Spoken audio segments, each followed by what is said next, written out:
Hello दोस्तों, welcome to brain fish. तो आज का जो हमारा टॉपिक होने वाला है वो है सर्कल। आज हम लोग जानेंगे सर्कल क्या होता है, डेफिनेशंस, कुछ फॉर्मूलाज और सर्कल के बारे में कुछ इंपॉर्टेंट फैक्ट्स और इंटरेस्टिंग फैक्ट जो शायद आप लोगों ने पहले सुने होंगे या फिर ना भी सुने हो। आज हम लोग उसके बारे में डिस्कस करेंगे। तो शुरू करते हैं आज का हमारा टॉपिक सर्कल के ऊपर। तो सबसे पहले सर्कल दिखने में कैसा होता है तो सभी को मालूम ही है, दिस इज अ सर्कल।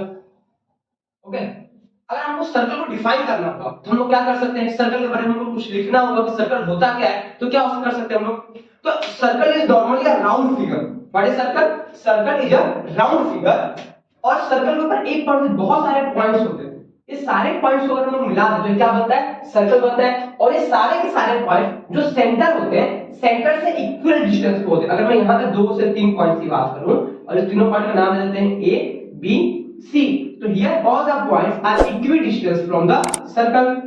तो यहाँ पे आ गया, it means that OB का डिस्टेंस, O से लेके A तक का डिस्टेंस और O से लेके C तक का डिस्टेंस, तीनों का तीनों डिस्टेंस कैसे होंगे, हमारे इक्वल होंगे। और इन्हीं जो डिस्टेंस जो होते हैं, इसी डिस्टेंस को सर्कल के सेंटर से सर्कल के ऊपर के कोई भी पॉइंट के डिस्टेंस को हम लोग रेडियस बोलते हैं। सही है, इसी को रेडियस बोला जाता है, जिसको हम लोग डिनोट करते हैं r से। तो एक सर्कल में कितने रेडियस हो सकते हैं? Infinite. How many radius are there in the circle? Infinite. क्यों? क्योंकि एक सर्कल पे जो नंबर ऑफ पॉइंट्स होते हैं वो भी कितने होते हैं? इनफाइनाइट। जब नंबर ऑफ पॉइंट्स इनफाइनाइट तो number of radius are also infinite होते हैं। क्लियर? अच्छा, और एक और चीज सर्कल के बारे में, ये तो हमारा रेडियस के बारे में हो गया। अगर कोई भी एक प्लेन में, अगर मैं एक प्लेन मान लेता हूं, अगर एक प्लेन में अगर मैं एक सर्कल को ड्रॉ करता हूं, तो एक सर्कल एक प्लेन को दो पार्ट में डिवाइड कर देती है। एक पार्ट को बोलते हैं एक्सटीरियर ऑफ द सर्कल, इसको यहां लिख देते हैं एक्सटीरियर ऑफ द सर्कल, और एक हम लोग बोलते हैं इंटीरियर ऑफ द सर्कल। सही, एक पोर्शन हो गया सर्कल के अंदर और एक पोर्शन हो गया सर्कल के बाहर, एक्सटीरियर और इंटीरियर। तो अगर आपसे क्वेश्चन पूछा जाए रेडियस सर्कल का इंटीरियर का पार्ट है कि एक्सटीरियर का, तो obviously radius is the interior of the circle. तो रेडियस अब हमको समझ आ गया कि रेडियस क्या होता है, सर्कल के सेंटर से सर्कल के ऊपर के कोई भी एक पॉइंट के डिस्टेंस को रेडियस कहा जाता है। अच्छा, डायमीटर क्या होता है? एक टर्म आ गया हमारे पास डायमीटर। What is diameter? तो डायमीटर जो होता है ये जो सर्कल है, सर्कल के कोई भी दो पॉइंट को, अगर सर्कल के कोई भी दो पॉइंट आपस में टच करते हैं और वो लाइन सर्कल के सेंटर से पास हो रही है, ध्यान रखना बेटा, लाइन कहां से पास होनी चाहिए? सर्कल के सेंटर से पास हो रही होती है, तो उसी लाइन को हम लोग डायमीटर बोला जाता है। अगर ये पॉइंट ए है और ये पॉइंट बी है, अगर मैं इस तरह से भी खींच दूं तो ये पॉइंट सी, ये पॉइंट डी, तो AB is also diameter, CD is also diameter. ये इस तरह से भी जा सकता है, P Q, ये भी एक डायमीटर हो गया। क्यों? क्योंकि कहां से पास हो रही है? सेंटर से पास हो रही है। अच्छा, अब बताना, ये एक मैं सर्कल खींच दिया, ये मैं एक लाइन खींच दिया, इसका नाम दिया E F, ये एक लाइन मैंने खींच दिया X Y, तो ये क्या हम लोग डायमीटर बोलेंगे इनको? नहीं बोलेंगे। क्यों नहीं बोलेंगे? क्योंकि ये सर्कल के सेंटर से पास हो रही नहीं है, तो इनको कुछ तो बोला जाता होगा। रेडियस नहीं बोलते, डायमीटर नहीं बोलते, इनको तो बोलते क्या है? इनको बेटा बोला जाता है कॉर्ड। कॉर्ड क्या होता है? कॉर्ड एक ऐसी लाइन सेगमेंट होती है जो सर्कल के दो पॉइंट्स को आपस में मिलाती है। देखिए, यहां भी दो पॉइंट्स को आपस में मिलाया, यहां भी दो पॉइंट्स को आपस में मिलाया, कहीं भी दो पॉइंट को आपस में मिला सकती है, लेकिन ये सर्कल के सेंटर से पास होती नहीं है। अगर सर्कल के सेंटर से पास होती है तो हम लोग इसको क्या बोलते हैं? डायमीटर बोलते हैं। क्लियर हो रहा है इतनी बातें आप लोगों को? तो आई होप रेडियस, डायमीटर और ये कॉर्ड, ये तीन टॉपिक आप लोगों को समझ में आया होगा। नहीं, अभी तक नहीं, अभी हम लोग इसके बारे में और डिस्कस करेंगे कि इसका एरिया क्या होता है, सर्कमफ्रेंस क्या होता है, लाइन सेगमेंट क्या होते हैं, आर्क क्या होते हैं। उम्मीद है आप लोगों को पहले इतना समझ में आया होगा। तो पहले मैं इसको रफ कर लेता हूं।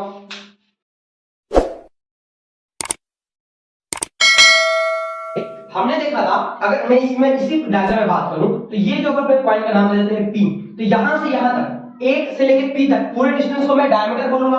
अच्छा, एक डायमीटर देखिए कितनी बार रेडियस आ जा रहा है? दो बार।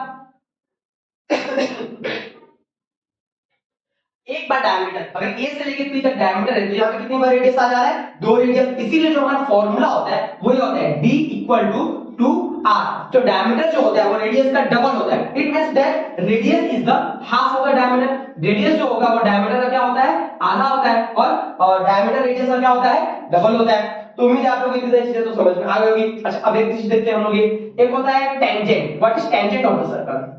What is tangent of the circle? एक ऐसी लाइन जो सर्कल को एक पॉइंट पे टच करके निकल जाए, इस तरह से। देखिए, यहाँ पे एक पॉइंट P डाल दिया, यहाँ पे एक पॉइंट क्यू डाल दिया, एक ऐसी लाइन जो सर्कल को एक पॉइंट पे टच करके निकल जाए, इसको हम लोग क्या बोलते हैं, टेंजेंट बोला जाता है। अच्छा एक चीज बताइए, ये डायग्राम देखिए कि टेंजेंट जो होता है सर्कल का इंटीरियर का पार्ट होता है कि सर्कल की एक्सटीरियर का पार्ट होता है, तो आपको ऑब्वियस है tangent is at the exterior of the circle. कहीं ना कहीं हम लोग कोई भी पॉइंट पे टेंजेंट बना सकते हैं, अगर मैं चाहूं तो इस पॉइंट पे भी टेंजेंट बनाया जा सकता है। Tangent is a line which touch a circle at any one point, और टच करके बाहर से निकल जाता है। It means that tangent is at the exterior of the circle. उम्मीद है आप लोगों को इतना समझ में आया होगा। अच्छा अब हम लोग जान लेते हैं ये जो एरिया होता है सर्कल का, एरिया सर्कल का होता है pi r square. Area of the circle is pi r square and